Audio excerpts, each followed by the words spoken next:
আমাদের এখানে ভর্তি ছিলেন দুইটা আলাদা আলাদা কেস, সেগুলোই আমরা ডিসকাশন করব এবং সেই কেস থেকে আমরা কি কি শিখেছি বা কি কি শিখতে পারি সেটা আমরা ডিসকাশন করব। একটু খাতা কলমে লিখতে হবে, খাতা কলম বের করো। তোমাদের অ্যাক্টিভ পার্টিসিপেশন চাইছি, active participation. Whatever you know, whatever you have read, whatever concept you build up through your second year MBBS as well as final year MBBS till now, you can answer most of the things. Just we are discussing things, we are discussing this topic or these cases because these are relevant clinically as well as for your exam purpose. That is why we are discussing. So first case ta lekho, আমাদের এখানকারই student 22-year-old mail, যে আমাদের এখানে biochemistry chemistry পড়ছে আর কি, সেটা লেখার দরকার নেই, কেমিস্ট্রি স্টুডেন্ট এনিওয়ে। তো that patient presented with complain of diffuse abdominal pain with more towards right lower fossa, right lower quadrant, not fossa, right lower, predominantly towards right lower quadrant, right lower quadrant mainly pain niye present koreche. Patient gives obscure history of bleeding per rectum which is maroon colored. Very few episodes, only 1 or 2 episodes. Episodes abdominal pain and obscure episodes of bleeding for few episodes. Maroon colored, which are mostly maroon colored bleeding episodes per rectum, but chronic diarrhea. Chronic diarrhea. With chronic diarrhea. Diarrhea was persistent for last 3 months. 3 মাস ধরে diarrhoea হচ্ছিল, মাঝে মাঝে রক্ত আসতো যেটা maroon colour স্টুলের সঙ্গে mix অবস্থায়, and low grade fever. Low grade fever কমপ্লেনগুলো এভাবে পয়েন্ট বাই পয়েন্ট লেখো। Low grade fever and significant unintended weight loss. Unintended weight loss, intentional weight loss হতেই পারে।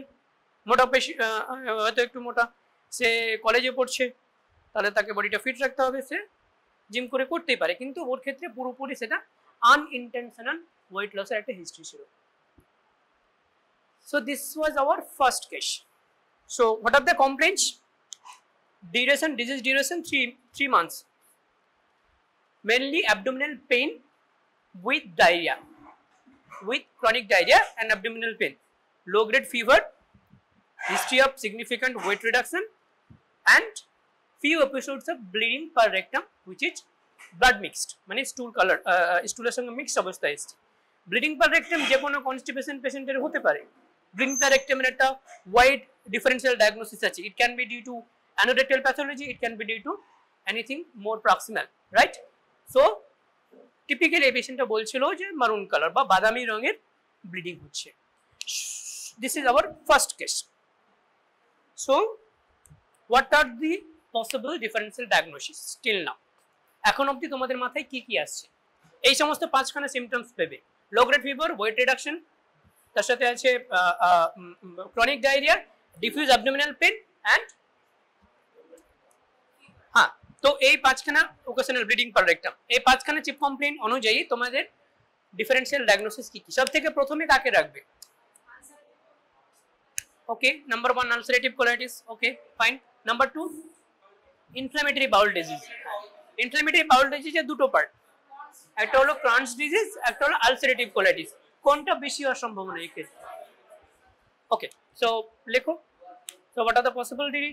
একটা হতে পারে inflammatory bowel disease, not Crohn's disease. Ulcerative colitis এখনই লিখিয়ে দিও না, তাহলে আমরা আইবিডি একটা সাসপেক্ট করছি। আর কিছু ডিজিজ মাথায় আসছে। টিপিক্যাল রাইট লোয়ার কোয়াড্রান্টে পেইন হচ্ছে, তার সাথে লং ডিউরেশন অফ ফিভার আছে, ওয়েট রিডাকশন আছে। 26-year-old colon cancer is very unlikely, right? It can be if there is associated familial condensation of disease like familial adenomatous polyposis or HNPCC যেটা বলে, সেরকম ক্ষেত্রে early এজে হতে পারে, but পেশেন্টের সিগনিফিকেন্ট সেরকম ফ্যামিলি হিস্ট্রি আমি দিইনি সিনারিওতে, তো সেক্ষেত্রে আমরা কোলন ক্যান্সারটা পরের দিকে ভাববো, রাইট? তাহলে আইবিডি একটা হলো, আর কোন অসুখেও ওয়েট রিডাকশন রোগ ফিভার হতে পারে?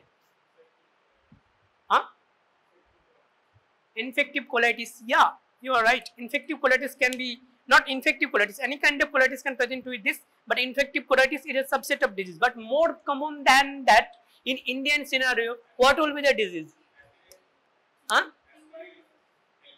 Ascariasis bleeding করে না, ব্লিডিং করে না, ম্যাক্রোস্কোপি ব্লিডিং কখনোই করবে না, যদি না সে অবস্ট্রাকশন করে ইন্টারসেপশন করে তাহলে হতে পারে, otherwise plain ascariasis can not cause this kind of things. ওর থেকে কমন আর কিছু ভাবো, ফিভার 3 মাস থেকে ফিভার, ওয়েট রিডাকশন, কিছু মাথায় আসছে না? Tuberculosis, intestinal tuberculosis we have to consider as second differential diagnosis, typically right lower quadrant এ। কেন রাইট লোয়ার কোয়াড্রান্ট আমি এমফাসিস করছি, একটু পরে আমরা ডিসকাশনে আসবো। তাহলে টিবি হতে পারে। আচ্ছা, ইনফ্ল্যামেটরি বাউল ডিজিজের মধ্যে দুটো হতে পারে, ইট can B ulcerative colitis as well as it can B Crohn's disease. কোনটা মোর লাইকলি সেটা আমরা ক্লিনিক্যাল ডায়াগনোসিস দেখেই আইডিয়া করে নিতে পারবো, একটু পরে আমরা ডিসকাশন করছি। আর কি possibility? Colitis, not infective parse, any kind of colitis, তার মধ্যে মাইক্রোস্কোপিক কোলাইটিস হতে পারে, সেগমেন্টাল কোলাইটিস হতে পারে, আর কিছু হতে পারে। পেশেন্টের ধরুন একটা থ্রোম্বোফিলিয়ার হিস্ট্রি আছে, ফ্যাক্টর 5 লেডেন ডেফিসিয়েন্সি হতে পারে, বা অন্য যে কোনো যদি থ্রোম্বোফিলিয়ার হিস্ট্রি থাকে, এই পেশেন্টের ক্ষেত্রে ছিল না, তাহলে আমাদেরকে কনসিডার করতে হবে মেসেন্টেরিক ইসচিমিয়া। সেক্ষেত্রে কিন্তু এত ক্রনিক ইস্যু থাকা একটু কম, তবে ক্রনিক মেসেন্টেরিক ইসচিমিয়া এরকম pain abdomen with occasional bleeding নিয়ে প্রেজেন্ট করতে পারে। আর কি বলো, কি বলছো? হ্যাঁ, এনি আদার পসিবিলিটি লজি? সিলিয়াক ডিজিজ মাইক্রোস্কোপিক করে, ম্যাক্রোস্কোপিক করে না। আর coeliac disease mostly it is a pathology of duodenum, right? Duodenum and jejunum, পুরো কোলন, মানে কোলন তো হয় না, স্মল ইন্টেস্টাইনের থ্রুআউট দ্য লেন্থ চেঞ্জেস হতে পারে, কিন্তু mostly it is the disease of proximal small intestine. তো সেক্ষেত্রে আমরা সিলিয়াক ডিজিজ রাখবো না এখানেও, ঠিক আছে? Coeliac disease can present it any age, but এক্ষেত্রে আমরা সিলিয়াক ডিজিজ রাখছি না, যেহেতু ম্যাক্রোস্কোপিক ব্লিডিং হিস্ট্রি আছে। আর কি হতে পারে এনি পসিবিলিটি? রেডিয়েশন কোলাইটিস হতে পারে, রেডিয়েশন ইনডিউস, যদি পেশেন্টের রেডিয়েশন হিস্ট্রি নাই কিন্তু একটা হতে পারে, জাস্ট কারণ হিসেবে জেনে রাখো। আর কি কিছু প্যারাসাইটিক ইটিওলজিস আছে, যেমন অ্যাসেসফোরা বেলাই, যদি সেকেন্ড পেশেন্টের ইমিউনো কম্প্রোমাইজড স্ট্যাটাস থাকে তাহলে সেইগুলো করতে পারে, ঠিক আছে? আর সিএমভি কোলাইটিস, ইনফেক্টিভ কোলাইটিসের মধ্যে যেটা মোস্ট কমনলি আমরা ভাবি সিএমভি কোলাইটিস, সেটা এখানে প্রেজেন্টেশন রাখতে পারে, কিন্তু এটা এই পেশেন্টের ক্ষেত্রে ডিফারেন্সিয়াল ডায়াগনোসিসে আসবে না, এর পরের যে পেশেন্ট আমরা ডিসকাশন করব সেখানে আসবে। এবারে আসি কিভাবে আমরা পেশেন্টের কাছে ক্ষেত্রে এগিয়েছিলাম। তাহলে সব থেকে প্রথমে একটা আমরা রুটিন ব্লাড ইনভেস্টিগেশনস করেছি, সেক্ষেত্রে haemoglobin was 10.2, hemoglobin was 10.2, so it is definitely not massive bleeding, তাই না? it is not massive bleeding, at least এইটুকু আমরা কনফার্ম হচ্ছি, hemoglobin was 10.2। আচ্ছা, মোস্টলি মাইক্রোসাইটিক হাইপারকমিক এই টাইপেরই ছিল। আর তার সাথে পেশেন্টের ইউএসজি তে আমরা একটা গাট ওয়াল থিকেনিং পেয়েছি। গাট ওয়াল থিকেনিং কোথায়? Terminal ileum and caecum, ascending colon, caecum and terminal ileum, typical এই তিনখানা রিজনে একটা গাট ওয়াল থিকেনিং পেয়েছি। আচ্ছা, আর বাদবাকি রিপোর্টসের মধ্যে কোনো কিছু সিগনিফিক্যান্ট প্রবলেম ছিল না। ডায়রিয়া পারসিস্টেন্ট ছিল, পেশেন্টের আমরা স্টুল লোকাল ব্লাড করেছিলাম, তাতে স্টুল লোকাল ব্লাড আসেনি, একবার আসেনি, দ্বিতীয়বার আসেনি, তৃতীয়বারের কথা আমি আর বলছি না, আসেনি, নেগেটিভ ধরে নাও ফর দ্য টাইম।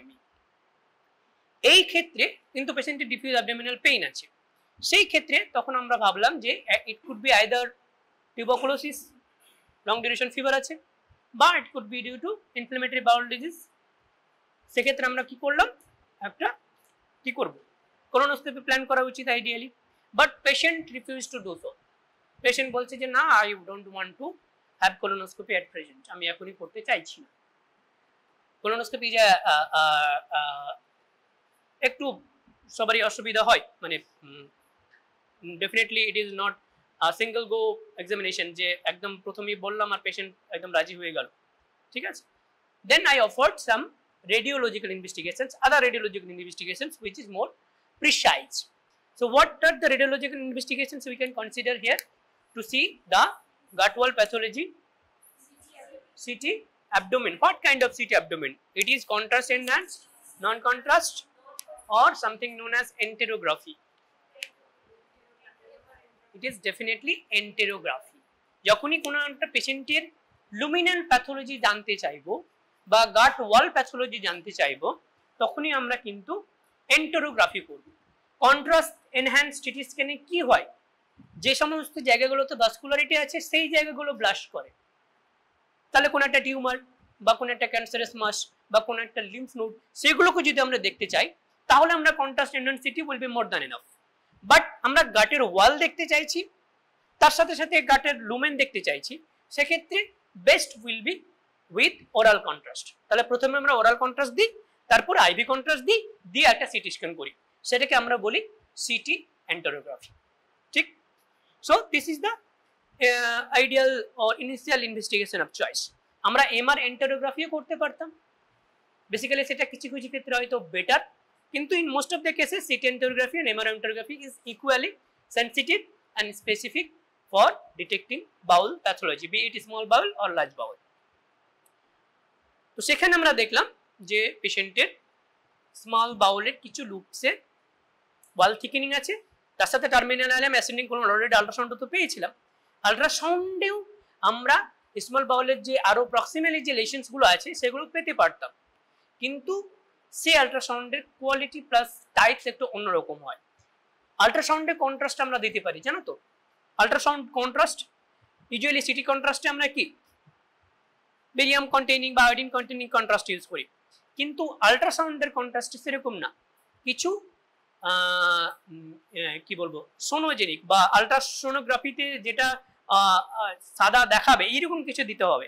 সেক্ষেত্রে ওই সমস্ত ডাইগুলো দিয়ে লাভ নেই, সেখানে micro bubbles, micro air bubbles, সেই সমস্তগুলো বিশেষ ওয়েতে প্রসেস করা হয় এবং সেই সমস্ত ডাই দিয়ে যদি আমরা আল্ট্রাসাউন্ড করি তাহলে সেটা সব থেকে বেস্ট। স্মল বাউল আল্ট্রাসোনোগ্রাফিতে লুমিনাল প্যাথোলজি দেখা 100% সেন্সিটিভ অ্যান্ড স্পেসিফিক, একদম হ্যারিসনের লাইন, মানে it is even more sensitive and specific than MR enterography and CT enterography according to Harrison. তো কিন্তু আমরা সেটা এখানে আমরা করতে পারিনি, কারণ সেই কন্ট্রাস্টের দাম প্রচুর, স্টেবিলাইজ বা মাইক্রোবাবল স্টেবিলাইজ করতে অনেক কাঠখড় পড়াতে হয়েছে নিশ্চয়, সেক্ষেত্রে অনেক দাম, সেটা আমরা করতে পারি। সেখানে আমরা এই সমস্ত জিনিস দেখলাম, তারপরে পেশেন্টের বায়োপসি করা হলো, বায়োপসিতে আমরা প্যাথোলজি পেলাম। এবারে খালি এটা তো আমরা টোটাল পুরো কেসটা আসলো, খালি পেশেন্টের clinical feature history as well as macroscopic evidence and radiology দেখে কিভাবে ক্রনস ডিজিজ না আলসারেটিভ কোলাইটিস আলাদা করলাম। প্রথম থেকে আমরা ভেবেছিলাম ইট is going more towards Crohn's disease.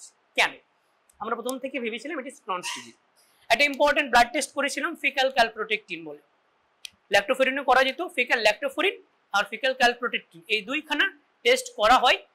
যে কোনো কারণে যদি গাট লুমেন ইনফ্লেমড হয় তাহলে সেই জিনিসগুলো পজিটিভ আসে, ঠিক, সেটাতে ওর ফিকাল ক্যালপ্রোটেক্টিন সিগনিফিকেন্টলি পজিটিভ এসেছিল, তাহলে definitely it is inflammatory bowel disease, some kind of inflammatory bowel disease.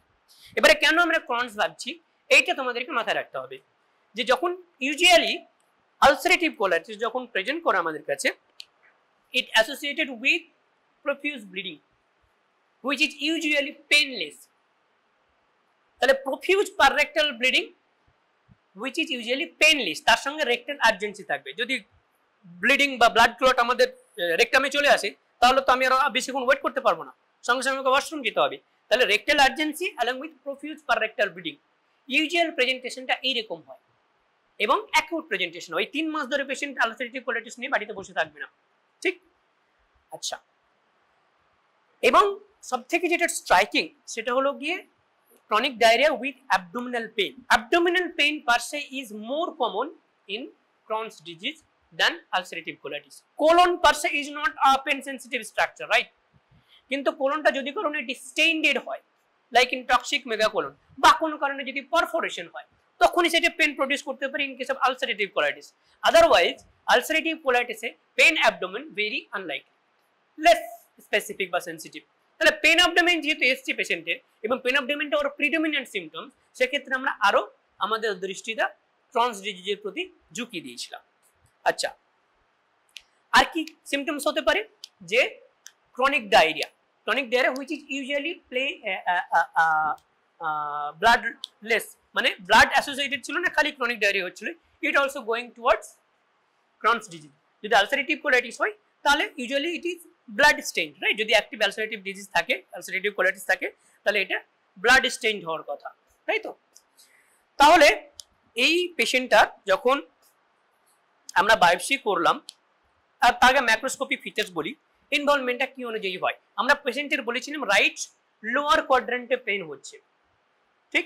এবার রাইট লোয়ার কোয়াড্রেন্টে পেন, তার সঙ্গে টার্মিনাল আইলিয়ামের থিকেনিং, তার সাথে সিকাম অ্যাসেন্ডিং কোলন থিকেনিং, সেটা কিন্তু আর একটা বড় কমন ডিজিজ আমাদের ইন্ডিয়ান শরীরেতে, সেটা হলো টিউবারকুলোসিস। সেটা তো একদম টিপিক্যাল এক্সাক্ট এরকম পিকচার নিয়ে আসতে পারে, ঠিক?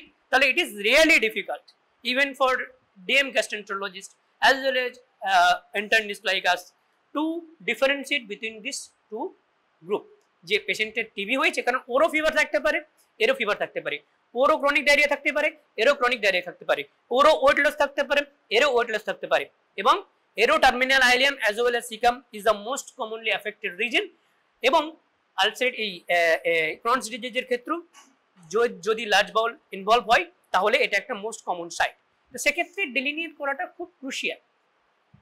তাহলে কিভাবে আমরা আলাদা করব সেটা আমরা একদম ফাইনাল স্টেজে গিয়ে বুঝতে পারবো, ঠিক আছে?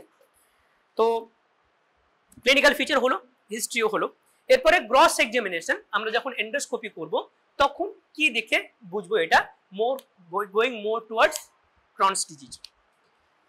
আলসারেটিভ কোলাইটিসকে কখনো আইলিয়াম কি ইনভলভ করতে পারে?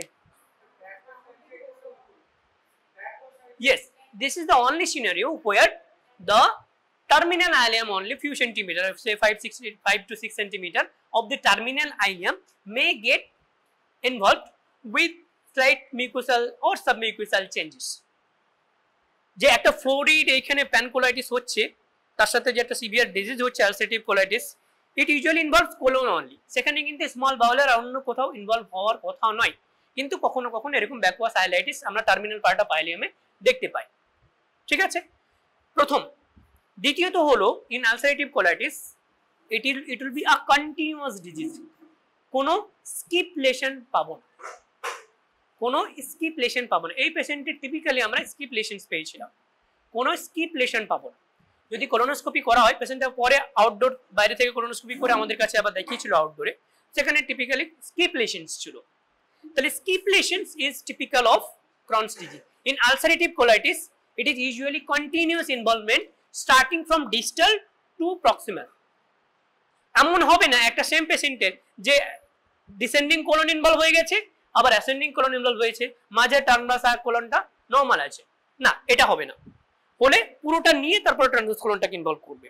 কিন্তু ইউজুয়ালি প্রক্টোকোলাইটিস বা তার সাথে ইনভলভ ট্রান্সভার্স কোলাইটিস বা তার সাথে প্যানকোলাইটিস, এইরকম পিকচার হয় আলসারেটিভ কোলাইটিস।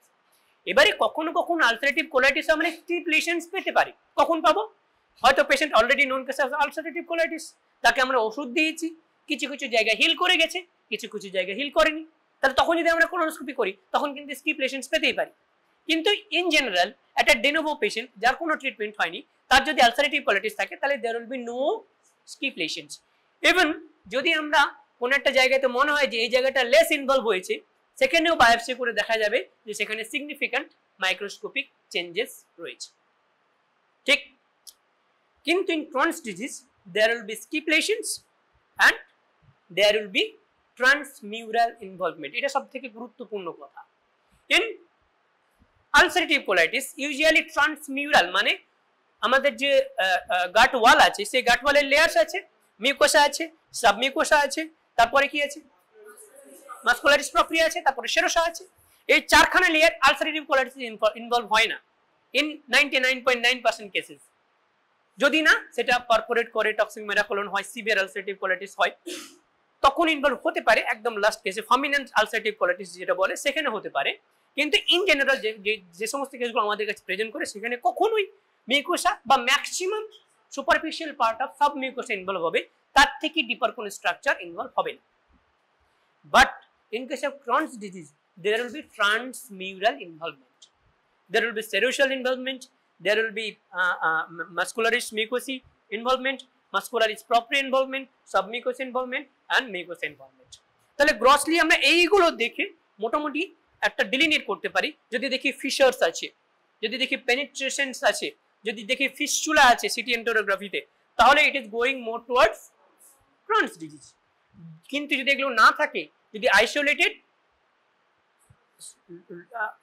কেবলমাত্র কোলন ইনভলভ হয় এবং কন্টিনিউয়াস ইনভলভমেন্ট হয়, তাহলে it is going more towards ulcerative colitis. আর একটা ইম্পর্টেন্ট ফাইন্ডিং আছে, পেরিঅ্যানাল ডিজিজ ইউজুয়ালি কি Crohn's ডিজিজে রেকটামটা স্পেয়ার্ড হয়, usually rectum spared. Crohn's disease হলো একটা ভুতুড়ে অসুখ টাইপের, রেকটাম স্পেয়ার করছে, কিন্তু perianal disease indicates Crohn's disease. Perianal fistula হতে পারে, পেরিঅ্যানাল আলসারস হতে পারে, বিভিন্ন টাইপ 1 টাইপ 2 বিভিন্ন ধরনের পেরিঅ্যানাল আলসারস থাকে। কিন্তু যদি পেরিঅ্যানাল ডিজিজ থাকে, আনাসের চারপাশে কিছু ওপেনিং থাকবে, সেখানে ফিস্চুলা হতে পারে, এমনি ইভেন আলসারস ফিশার্স এগুলো আসতে পারে, নডিউলস হতে পারে, স্কিন ট্যাগস হতে পারে। এই সমস্ত ডিজিজগুলো going more towards ulcerative colitis? No, Crohn's disease. Although rectum is usually spared in Crohn's disease.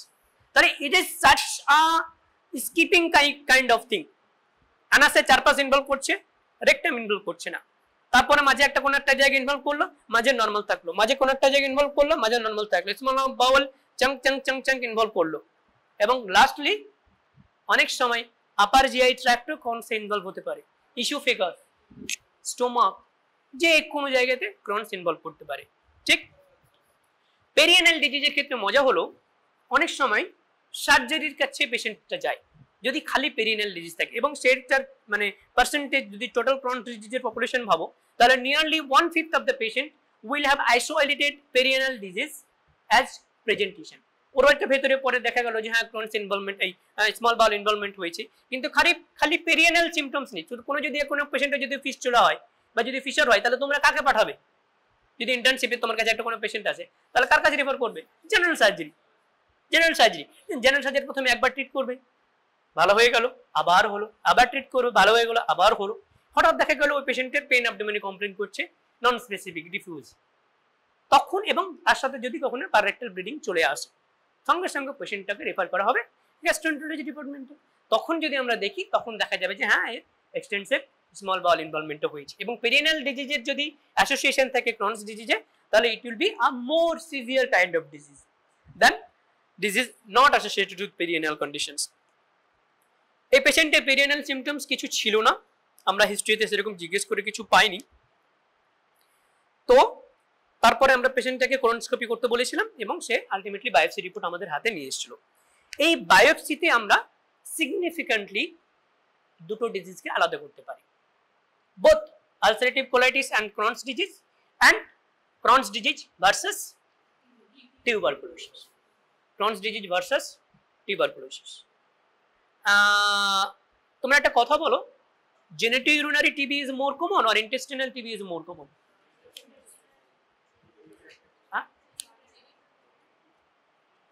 It is genitourinary TB more common than intestinal TB, and unfortunately a significant number of patient, at least in Indian scenario, যারা secondary বা primary infertility নিয়ে আসে, তাদের মধ্যে একটা significant প্রপোর্শনে that infertility is mainly due to genital tuberculosis, which often get missed, যেটা আমরা অনেক সময় ধরতে পারি না, ধরা পড়ে না, এবং এতটাই এটা ডিফিকাল্ট, ডেফিনেটলি ডায়াগনোসিস করা ভীষণ ডিফিকাল্ট। জাস্ট একটা ইনফরমেশন দিলাম আর কি। কিন্তু এই পেশেন্টের তাহলে গ্যাস্ট্রোইন্টেস্টিনাল টিবি হতে পারে, সেখানেও most commonly terminal ileum as well as caecum involve হবে, এবং একই রকম ইনভলভমেন্ট হতে পারে। তফাৎ গ্রসলি যেটা আমরা বুঝতে পারি যদি পাই, মানে জাস্ট এটা সাজেস্ট করতে পারে টিবিতে এটা একটা লোকালাইজড ডিজিজ, তাহলে সার্কামফারেন্সিয়াল ইনভলভমেন্ট বেশি হবে এবং অ্যাসিমেট্রিক ইনভলভমেন্ট বেশি হবে। কিন্তু আলসারেটিভ কোলাইটিস বা Crohn's ডিজিজে সিমেট্রিক ইনভলভমেন্ট বেশি পাবো, পুরো ওয়াল জুড়েই ইনফ্লামেশনটা ইউজুয়ালি হয়, আর তার সাথে কখনো কখনো যে extent of ulceration in Crohn's disease, এটা তো একটা লঙ্গিটিউডিনাল ডিজিজ, সার্পিজিনিয়াস আলসার ওই সামনের দিকে ক্রিপিং হয়ে চলে যায়। তো সেক্ষেত্রে সেরকম আলসার যদি পাই, it is going more towards inflammatory bowel disease, that is Crohn's disease. কিন্তু যদি ট্রান্সভার্স আলসারেশন বেশি হয় তাহলে it is going more towards tuberculosis. এইটুকু আমরা তফাৎ করতে পারি ইনিশিয়াল। না ওইটুকু বলছি না, ফ্লাস্কেপস আলসারের কথা বলছি না, গ্রসলি ওটা মাইক্রোস্কোপিতে তুমি দেখতে পাবে ফ্লাস্কেপস আলসার। মিউকোসা ইনভলভ হয়েছে, সব মিউকোসাতে এ করে দিয়েছে, তারপরে মাস্কুলাস মিউকোসাতে যায়নি, সেটাকে ফ্লাস্কেপস আলসার বলে, ট্রান্সভার্স আলসার সেটা অন মাইক্রোস্কোপি। এইখানে আমি ম্যাক্রোস্কোপি দিয়ে কোলোনোস্কোপি দিয়ে দেখছি, সেখানে যদি দেখি যে ট্রান্সভার্স আলসারেশন বেশি তাহলে এটা is going more towards Crohn's disease. তখন আমরা 100% বলতে পারবো। বায়োপসিতে আমরা কিছুটা আলাদা করতে পারি। যদি টিবি থাকে তাহলে সেখানে কিরকম গ্রানুলোমা পাবো? আলসারেটিভ কোলাইটিস গ্রানুলোমা পাবো না, এখানে খালি ইনফ্লামেটরি সেল ইনফিলট্রেট হবে। আলসারেটিভ কোলাইটিসে ভিলাস অ্যাট্রোফি থাকবে, আর্কিটেকচার যে ভিলাসের যে আর্কিটেকচার, ক্রিপ্ট আর্কিটেকচার, সেই আর্কিটেকচার গুলো ডিস্টর্টেড হবে। এটা মোটামুটি আলসারেটিভ কোলাইটিসের ফিচার্স। ক্রনস ডিজিজে এবং এটা খালি মিউকাসে, তাহলে ক্রিপ্ট আর ভিলাই এই দুটো ইনভলভ হবে, তার নিচের দিকে আর কোনো চেঞ্জ পাবো না। ক্রনস ডিজিজে কি হতে পারে? গ্রানুলোমা পেতে পারি, ইনফ্লামেটরি ইনফিলট্রেটস দিয়ে গ্রানুলোমা পেতে পারি। এবারে ক্রনস ডিজিজে গ্রানুলোমা পেতে পারি, আবার টিউবারকুলোসিস সেখানেও গ্রানুলোমা পেতে পারি। এক্স্যাক্টলি এখানেই আমাদের তফাৎটা চলে আসে। এবার টিবিতে কি নন কেসিয়েটিং হতে পারে না? শোনো, কেসিয়েটিং মানে কি? প্রথমে পেশেন্টটার একটা গ্রানুলোমা হয়েছিল, তারপরে সেটা কেসিয়াস নেক্রোসিস হচ্ছে। তো বিফোর কেসিয়াস নেক্রোসিস যদি আমি বায়োপসিটা করি তাহলে কি সেখানে কেসিয়েশন পাবো না। তাহলে কেসিয়েটিং নন কেসিয়েটিং এর থেকে বেশি ইম্পর্টেন্ট হলো whether the granuloma is well defined or ill defined, number 1, and number 2, the granuloma location. In Crohn's disease the granuloma will be ill defined, কতগুলো সেলস এক জায়গাতে জাস্ট জড়ো হয়ে আছে। স্কুলে যখন পিটি করাতো তখন কি সেটা well defined collections of student ছিল না ইল ডিফাইন্ড? Well defined. কিন্তু যখন টিফিন হতো, টিফিন ব্রেক পেতাম, তখন কি সেটা ill defined collection of student. In case of Crohn's disease the collections of cell will be ill defined, the kind of granuloma will be ill defined, non caseating as well as ill defined. But in tuberculosis the granuloma are well defined and caseating, well defined and caseating. Thus the granuloma will be more towards more like sarcoid like, sarcoid যেরকম আমরা non caseating ill defined granuloma পাই, Crohn's disease ওই রকম granuloma পাবো, not like tuberculosis। তাহলে এই পেশেন্টের biopsy করলে আমরা মোটামুটি একটা কনফার্ম হতে পারবো। তার সাথে যদি আমরা গ্রাম স্টেনে জেডেন স্টেনে মাইক্রোব্যাকটেরিয়াম দেখি তাহলে ইট ইজ ডেফিনেটলি একটা স্ট্রং এভিডেন্স, রাইট? আচ্ছা, আরেকটা ইম্পর্টেন্ট ব্যাপার হলো যেহেতু ক্রনস ডিজিজ ট্রান্সমিউরাল, সেই কারণে ক্রনস ডিজিজে যে গ্রানুলোমা গুলো হয় সেটা যে কোনো লেয়ারে আসতে পারে, মাস্কুলারিস মিউকোসাতে আসতে পারে বা মাস্কুলারিস প্রপ্রিয়াতে আসতে পারে বা সাবমিউকোসাতে আসতে পারে, যে কোনো লেয়ারে গ্রানুলোমা গুলো পাবো। কিন্তু টিবিতে ইউজুয়ালি একটা নির্দিষ্ট লেয়ারে মিউকোসা বা সাবমিউকোসাতেই ফিক্স থাকে। এইটুকু একটা স্লাইড ডিলিনিয়েশন আমরা করতে পারি in case of Crohn's disease, ঠিক আছে? ইন টিউবারকুলোসিস যদি না সেটা পেনিট্রেটিং হয়, usually it is limited to mucosa submucosa. Granulomata অন্যান্য ডিজিজ হতে পারে কিন্তু গ্রানুলোমাটা, কিন্তু in Crohn's disease usually it get all the layers, সমস্ত লেয়ার্সের যে কোনো জায়গাতে গ্রানুলোমা ফর্ম করতে পারে, ঠিক আছে? আচ্ছা, তারপরে এবার তাহলে পেশেন্টটাকে আমরা ট্রিটমেন্ট কি দেবো? না, পেশেন্টের তো আমরা পেয়ে গেছি নন কেসিয়েটিং গ্রানুলোমা ছিল, ইল ডিফাইন্ড গ্রানুলোমা ছিল, sarcoid like, so it is definitely Crohn's disease. তাহলে ক্রনস ডিজিজের ট্রিটমেন্ট কি দেবো কেউ জানো? Steroid. First of all we have to give steroid, right? আমাদেরকে স্টেরয়েড দিতে হবে যখন ডিজিজটা অ্যাক্টিভ থাকবে, ঠিক আছে? এখানে মেসালামাইন দিতে পারি কি in Crohn's disease?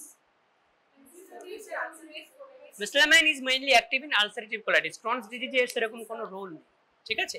তাহলে আমরা বেসিক্যালি যেটা দিতে পারি সেটা হলো স্টেরয়েড দেবো যদি পেশেন্টের ডিজিজ অ্যাক্টিভিটি খুব বেশি থাকে, না হলে যদি খুব বেশি ডিজিজ অ্যাক্টিভিটি যেটা স্টেরয়েডে কন্ট্রোল হচ্ছে না তখন আমরা কিছু স্টেরয়েড স্পেয়ারিং এজেন্ট হিসাবে সাইক্লোস্পোরিন দিতে পারি বা ট্যাক্রোলোমাস ইউজ করতে পারি। সাইক্লোস্পোরিন মোর কমনলি ইউজ করা হয়। অনেক সময় আমরা মেথোট্রেক্সেট ইউজ করি টু কন্ট্রোল দ্য ইনফ্লামেশন, বা লাস্টলি এখন আমরা অনেক আর্লি প্রথম শুরুতেই চালু করে দিতে পারি ইনফ্লেক্সিম্যাব বা অ্যান্টি টিএনএফ আলফা থেরাপি। আগে আমরা যেরকম স্টেপ ওয়াইজ ভাবতাম যে প্রথমে স্টেরয়েড দিয়ে দেখি বা আদার ইমিউনো মডুলেটরস দিয়ে দেখি, এখন কিন্তু আমরা সেটা ভাবি না। যত তাড়াতাড়ি সম্ভব আমাদের ডিজিজটা কন্ট্রোল করতে হবে, যত তাড়াতাড়ি ডিজিজ কন্ট্রোল করতে পারবো পেশেন্ট তত বেশি দিন ভালো থাকবে। সেই কারণে in case of Crohn's disease as well as in ulcerative colitis যে অ্যান্টি টিএনএফ থেরাপি যেগুলো এসেছে আমাদের বাজারে সেগুলো আমরা তাড়াতাড়ি আর্লি ইনস্টিটিউট করে দেবো। স্টেরয়েড দিলাম, ছাড়লো না, সঙ্গে সঙ্গে আমরা অ্যান্টি টিএনএফ থেরাপি দিব। অ্যান্টি টিএনএফ এর কি কি নাম মনে আছে তোমাদের?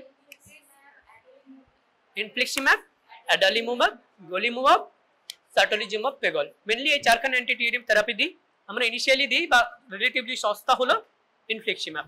ঠিক আছে, এক একটা কোর্সের হয়তো 45 বা 50,000 টাকা খরচা হবে। ঠিক আছে, প্রথমে সেটা দেবো, 2 সপ্তাহ পর আবার দেবো, 6 সপ্তাহ পর আবার দেবো, তারপর প্রত্যেক 2 মাস পর দেবো। বাদ বাকিগুলো আরো বেশি কস্টলি।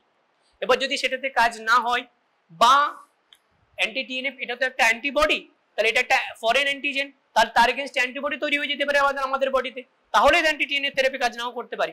তখন আমরা অন্য মলিকিউল, সেটা অ্যান্টি টিএনএফ অন্য আদার হতে পারে, যদি প্রথমে ইনফ্লিক্সিম্যাব দিই তাহলে তারপরে গোলিমুমাব দিলাম বা অ্যাডালিমুমাব দিলাম, বা আমরা পুরো ড্রাগ ক্লাসটাকে চেঞ্জ করে দিই, আদার কিছু মনোক্লোনাল অ্যান্টিবডি ইউজ করতে পারি। সেগুলোর নাম কেউ বলতে পারবে other than anti TNF alpha? JAK inhibitors আসছে ডেফিনেটলি, জ্যাক 1 বা জ্যাক 3 ইনহিবিটারস হলো টোফাসিটিনিন, সেটা আমরা ইউজ করতে পারি ওরাল ড্রাগ সুবিধা। আর না, টোফাসিটিনিন এখন অবধি আর অন্য কোন antibiotic sorry antibodies?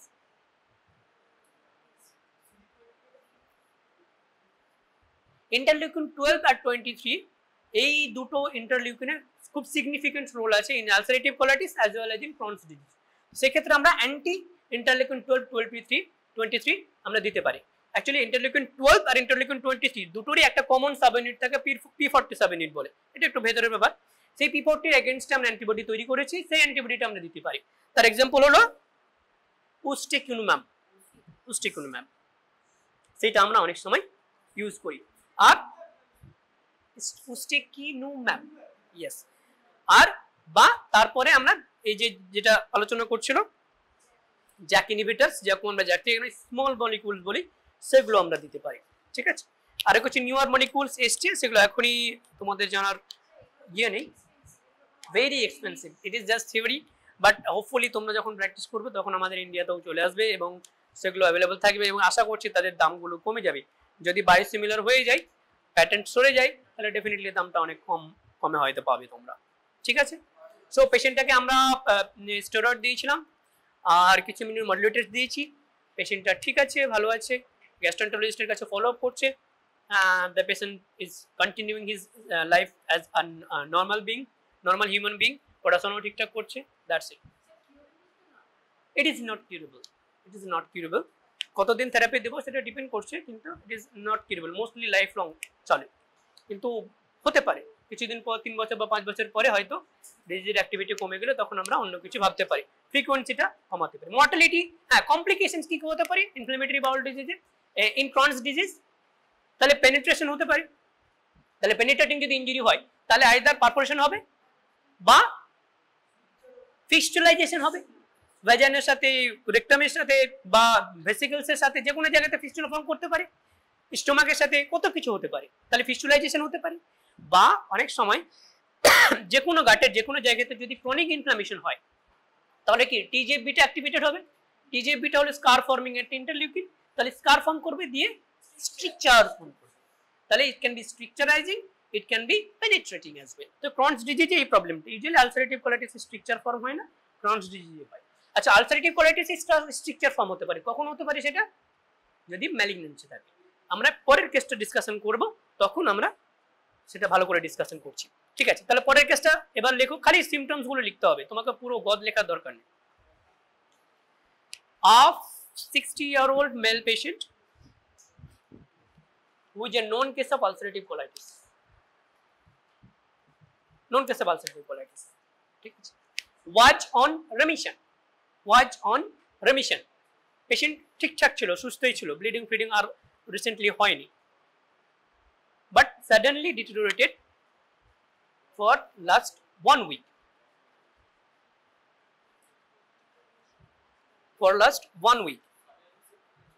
Deteriorated 1 week with profuse bloody diarrhea and rectal urgency. 1 week, just 1 week. Patient gives history of broad spectrum antibiotic use, for dental extraction 2 weeks back. Broad spectrum antibiotic for dental extraction 2 week back, 2 সপ্তাহ আগে, যদিও সবসময় লাগে না antibiotics, তাও যাই হোক কেউ একজন দিয়েছিল।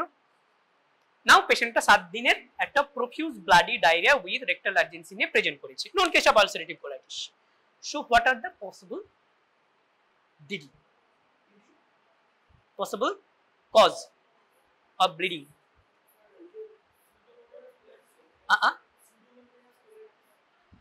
Yeah, so definitely we have to consider one thing. কেউ জানো এটা কি বলছে?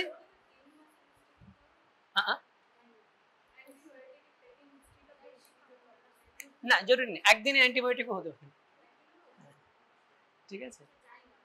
সিউডোমেমব্রেনাস কোলাইটিস, যাক পরে আসছি। তাহলে প্রথম আমরা ডিফারেন্সিয়াল ডায়াগনোসিস রাখবো worsening or relapse of ulcerative colitis. First DD will be this only, relapsing of ulcerative colitis, ঠিক।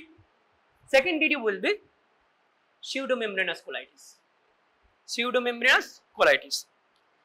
Third DD will be, third DD তে বলার আগে, আচ্ছা থার্ড ডিডি লিখে দাও। Third DD will be CMV colitis, CMV cytomegalovirus colitis।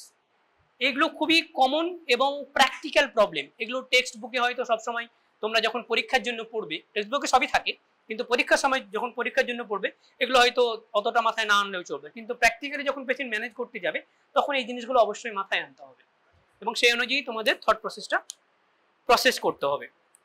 তাহলে এতগুলো possibility হতে পারে। পেশেন্টের নন কেস অফ আলসারেটিভ কোলাইটিস, তো ও যদি কোনো কারণে ইমিউনো কম্প্রোমাইজ হয়ে যায় আবার, বা ওর ডিজিজ অ্যাক্টিভিটি যে কোনো কারণে ইডিওপ্যাথিক্যালি বাড়তে পারে, অ্যান্টিবায়োটিক সাথে কোনো অ্যাসোসিয়েশন নাও থাকতে পারে, ওষুধ হয়তো খাওয়া ছেড়ে দিয়েছে সেটাও হতে পারে, ইমিউনোমডুলেটরস যেগুলো চলছিল লং টার্ম মেইনটেনেন্স থেরাপি সেগুলো হয়তো ছেড়ে দিয়েছে সেটাও হতে পারে। তাহলে পেশেন্টের একটা রিকারেন্স অফ আলসারেটিভ কোলাইটিস হতেই পারে, ঠিক। আচ্ছা, তারপরে পেশেন্টের pseudomembranous colitis আমাদের সবথেকে ইম্পর্টেন্ট একটা ডিফারেন্সিয়াল ডায়াগনোসিস রাখতে হবে যখন কোনো পেশেন্ট আলসারেটিভ কোলাইটিস নিয়ে রিল্যাপস নিয়ে আসবে। তার কারণ pseudomembranous colitis can also present with similar finding like repeated bloody diarrhea, ঠিক আছে। তাহলে কিভাবে আমরা সেটা রুল আউট করব? কোলোনোস্কোপি করতে পারি স্যার, কিন্তু সেক্ষেত্রে pseudomembrane নাও থাকতে পারে, থাকতেও পারে নাও পারে, ঠিক আছে। কিন্তু বেশিরভাগ যেটা আমরা করি কিছু ব্লাড টেস্ট, স্টুলে অ্যান্টিজেন টেস্ট করি, নট ব্লাড, স্টুলে অ্যান্টিজেন টেস্ট করি।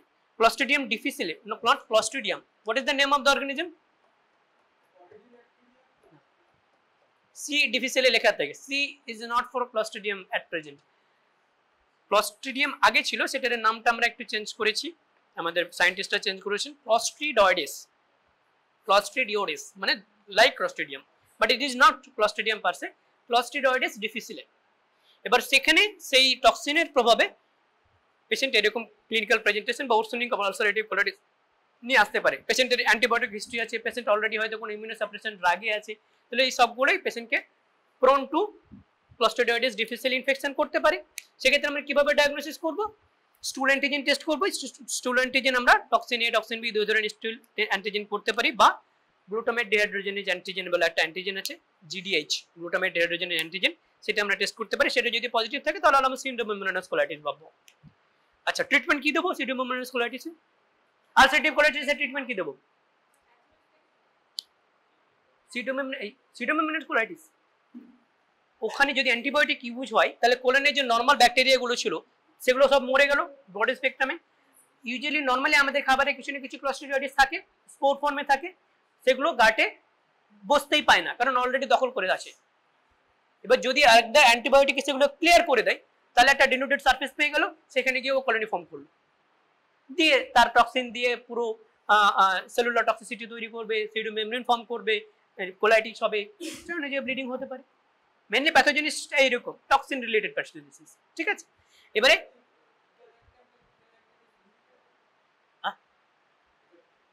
না, এখনই মাইক্রোবায়োলজিতে ঢুকো না, আমরা এখন ক্লিনিক্যালি ডিসকাশন করছি, ক্লিনিক্যালি দেখো। তো মোস্টলি এখন বেটাল্যাক্টাম বা নন বেটাল্যাক্টামের না, বেশি আমি ক্লিন্ডামাইসিন মোস্ট কমনলি আসে। ক্লিন্ডামাইসিন হ্যাঁ হ্যাঁ ওটাই তো বলছি। ট্রিটমেন্ট না বিটাল নাম দিই না। প্রথমে বলো যদি আলসারেটিভ কোলাইটিসের ডিটেরিওরেশন হয়, জাস্ট আলসারেটিভ কোলাইটিস হয়, তাহলে আমরা কি ট্রিটমেন্ট দেবো? আলসারেটিভ কোলাইটিস ট্রিটমেন্ট দেবো। অ্যাকুট কন্ডিশনে হয়তো প্রথমে স্টেরয়েড দেবো, হাই ডোজ স্টেরয়েড দেবো, তাতে যদি কন্ট্রোল না হয় তাহলে অ্যান্টি টিএনএফ আলফা থেরাপি দেবো, অ্যাজ সিম্পল অ্যাজ দ্যাট। কিন্তু যদি সিডোমেমব্রেনাস কোলাইটিস থাকে তাহলে কি সেটা ভালো হবে? ভালো হবে না। সেই কারণে এই বাকি দুটো ডিফারেনশিয়াল ডায়াগনোসিস আমাদের কনসিডার করা প্রথম দিনই উচিত। তাহলে যদি সিডোমেমব্রেনাস কোলাইটিস হয় তাহলে আমরা কি দেবো ট্রিটমেন্ট হিসাবে? সেখানেও আমাদের অ্যান্টিবায়োটিক্স দিতে হবে, যেগুলো লুমেনে কাজ করবে, মোস্টলি লুমেনে কাজ করবে। লুমেনে যদি সঠিক কনসেন্ট্রেশনে রিচ করতে না পারে তাহলে সেই অ্যান্টিবায়োটিক গুলো কোনো রোল নেই। তাহলে what is the drug of choice currently for pseudomembranous colitis or Clostriditis difficile infection? কারণ নাম মনে আছে? আমরা আগের যুগে ওরাল ভ্যানকোমাইসিন দিতাম বা ওরাল মেট্রোনিডাজোল বা আইভি মেট্রোনিডাজোল দিতাম। মেট্রোনিডাজোল যেভাবে কাজ করে, প্রথমে স্টোমাকে যায়, ইন্টেস্টাইনে যায়, অ্যাবজর্ব হয়, ব্লাড সিস্টেমে যায়, তারপরে সেখান থেকে কোলনের লুমেনে ছড়ায়, কোলনের লুমেনে আসে, পার্কুলেট করে, দিয়ে লুমেনে কাজ করে, মানে ব্লাড স্ট্রিম থেকে যায়। সেই কারণে যদি আমরা মেট্রোনিডাজোল আইভি দিই তাতেও কাজ হবে। কিন্তু বাদবাকি ভ্যানকোমাইসিন যদি আমরা আইভি দিই তাহলে একটা ফোঁটাও কোলনে আসবে না, তাহলে আমাদের ওরাল ভ্যানকোমাইসিন দিতে হবে। এখন তার থেকে অনেক বেটার ড্রাগ আমরা পেয়ে গেছি, ফিডাক্সোমাইসিন। এই নামটা লিখে রাখো, ওরাল ফিডাক্সোমাইসিন। 200 মিলিগ্রাম বিডি করে দিই, fidaxomicin, FIDAXO, fidaxomicin. It is the drug of choice for Clostriditis difficile। তোমাদের নিট পেজির কোশ্চেন আসবেই, ধরে রাখো, একটা নাম্বার পেয়ে যাবে এখান থেকে, ঠিক আছে? 4 নম্বর, ইয়েস। সেকেন্ড চয়েস হলো oral vancomycin. Vancomycin is cheaper drug, তাহলে ওরাল ভ্যানকোমাইসিন দিতে পারি। থার্ড চয়েস হলো মেট্রোনিডাজোল, সেটা ওরালও দিতে পারি, আইভিও দিতে পারি। পেশেন্ট যদি ধরে না কোনো পেশেন্ট ওরালি নিতে পারছে না, পেশেন্টের ওরালি নিতে পারছে না বা কোনো অপারেশন হয়ে রেখেছে, তখন আমরা কি দেবো? আইভি ভ্যানকোমাইসিন দেবো, আইভি ফিডাক্সোমাইসিন দেবো, না আইভি মেট্রোনিডাজোল দেবো, না আইভি ক্লিন্ডামাইসিন দেবো? যদি চারখানা অপশন থাকে কি অ্যান্সার দেবে? IV metronidazole. কারণ আইভি ভ্যানকোমাইসিন কোনো কাজ নেই, আইভি ফিডাক্সোমাইসিন পাওয়াই যায় না হয়তো, আর বাকি IV clindamycin it is the cause of the disease, right? So it is IV metronidazole. আচ্ছা, এরপরে থার্ড পসিবিলিটিতে আসো। Third possibility will be CMV colitis. Patient already immunomodulator বা ইমিউনোসাপ্রেশন থেরাপিতে ছিল ফর আলসারেটিভ কোলাইটিস, তাহলে পেশেন্টের ইমিউনিটি সাপ্রেস করেছে। এই সময় সিএমবি ইনফেকশন গুলো আমাদের সবারই মোটামুটি 90% বা 80% লোকের সেরামে সিএমবি সেরোলজি আছে, কিন্তু হয়তো জীবাণুটা ভাইরাসটাও আছে, কিন্তু প্রকাশ পায় না কারণ আমাদের ইমিউনিটি আছে। তাহলে যারা ইমিউনো কম্প্রোমাইজড তাদের ক্ষেত্রে প্রকাশ পেয়ে যাবে। তাহলে সেটা তখন কিভাবে ডায়াগনোসিস করব? By biopsy. সেরোলজি তো বললাম সবারই পজিটিভ আসবে, সেরোলজি সবারই পজিটিভ হবে, তাহলে আমরা বায়োপসি করব। বায়োপসিতে কি দেখবো? ইনক্লুশনস পাবো, সাইটোপ্লাজমিক লার্জ সেলস উইথ ইনক্লুশনস পাবো। সেটা যদি পাই ইট ইজ সিএমবি কোলাইটিস, এবং সেই সিএমবি কোলাইটিসের জন্য আমরা কি ট্রিটমেন্ট দেবো? অ্যান্টিভাইরাল দেবো। কি অ্যান্টিভাইরাল নাম মনে আসে করো?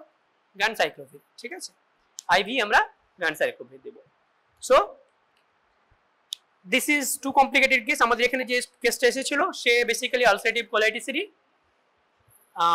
ফর্ম নিয়ে এসেছিল, সিডোমেমব্রেনাস কোলাইটিস ছিল না, তার সিএমবি কোলাইটিসও ছিল না হোপফুলি, কারণ পেশেন্ট ইমপ্রুভ করে গিয়েছিল। যদি সিএমবি কোলাইটিস হতো তাহলে তো স্টেরয়েড দিলে আরো খারাপ হতো, ঠিক আছে? And I remember I have lost one patient which may be undiagnosed CMV colitis who admitted with profuse bloody diarrhea in MAMC, and the patient died because of these complications maybe. So this is all for today's discussion, ঠিক আছে? Any question? হ্যাঁ হ্যাঁ বলো, because এটা ভালো question করেছে। যদি অ্যান্টিবায়োটিক্সটা হিস্ট্রিতে না থাকতো তাহলে কি আমরা সিডোমেমব্রেনাস কোলাইটিস কনসিডার করতাম? ইয়েস করতাম, কারণ it can be also without antibiotic therapy. Antibiotic therapy ছাড়াও এই সমস্ত জিনিসগুলো হতে পারে, কারণ আলসারেটিভ কোলাইটিসে diffuse destruction of mucous membrane হয়েছে, সেক্ষেত্রে হয়তো গাট মাইক্রোবায়োটা চেঞ্জ হয়ে যায়, সেক্ষেত্রে it is already breeding place for Clostriditis difficile। তার সাথে তো ইমিউনোসাপ্রেশনস গুলো আছেই, সেক্ষেত্রে ইন আলসারেটিভ কোলাইটিস আমাদেরকে ডেফিনেটলি যখন রিল্যাপস নিয়ে প্রেজেন্ট করবে এই তিনখানা জিনিস অবশ্যই কনসিডার করতে হবে, এই দুখানা জিনিস। তাহলে হয়তো আমরা অতটা কনসিডার করতাম না প্রথমে, তাহলে আমরা কেন কনসিডার করতে যাবো, হ্যাঁ না? আলসারেটিভ কোলাইটিসের ফ্লেয়ারে আমাদের অবশ্যই সিএমবি কোলাইটিস এন্ড সিডোমেমব্রেনাস কোলাইটিস এই দুটো কনসিডারেশনে রাখতে হবে। আরো হাজার একটা অসুখ হয়, আর একটা কোলাইটিসের নাম তোমরা জাস্ট জেনে রাখো, মাইক্রোস্কোপিক কোলাইটিস। মাইক্রোস্কোপিক কোলাইটিস তোমাদের এমসিকিউতে আসতে পারে, সবকিছু নরমাল কিন্তু পেশেন্টের ক্রনিক ডায়রিয়া হচ্ছে, সমস্ত কিছু নর্মাল, কোলোনোস্কোপিতে রিপোর্টে দেখলেও নর্মাল। বায়োপসিতে খালি বলে দিয়েছে যে কোলাজেনাস একটা থিকেনিং পাওয়া গেছে, সো দিস ইজ কোলাজেনাস কোলাইটিস, বা বললো লিম্ফোসাইটিক ইনফিল্ট্রেটস পাওয়া যাচ্ছে, so this is lymphocytic colitis. এই দুটোকে মাইক্রোস্কোপিক কোলাইটিস বলে। এই দুটোর খালি নাম জেনে রাখো, এবং এগুলো খুব ফ্যাসিনেটিং এমসিকিউ, যারা কোশ্চেন তৈরি করে কেন জানি না এগুলো দেয় ঘুরে ফিরে। ঠিক আছে, so this is all for today's discussion. এর পরের ক্লাস ডক্টর সৌম্যদীপ নেবেন মোস্ট প্রবাবলি। হ্যাঁ, না ট্রান্সভার্স মানে কিরকম ট্রান্সভার্স বলো, কিরকম বলো? দেখো হতে পারে যা কিছু, ইভেন ক্রনসেও ট্রান্সভার্স হতে পারে, ক্রনসে ট্রান্সভার্স হতে পারে। হ্যাঁ, কিন্তু যে ট্রান্সভার্সের কথা বলছো এতে রবিনসন, তোমার রবিনসন হয়তো ওরকম পিকচার আছে ইয়েতে সালমোনেল টাইফিতে, সেখানে মাল্টিপল ওরকম আলসার্স থাকে, হতে পারে কোনো কিছু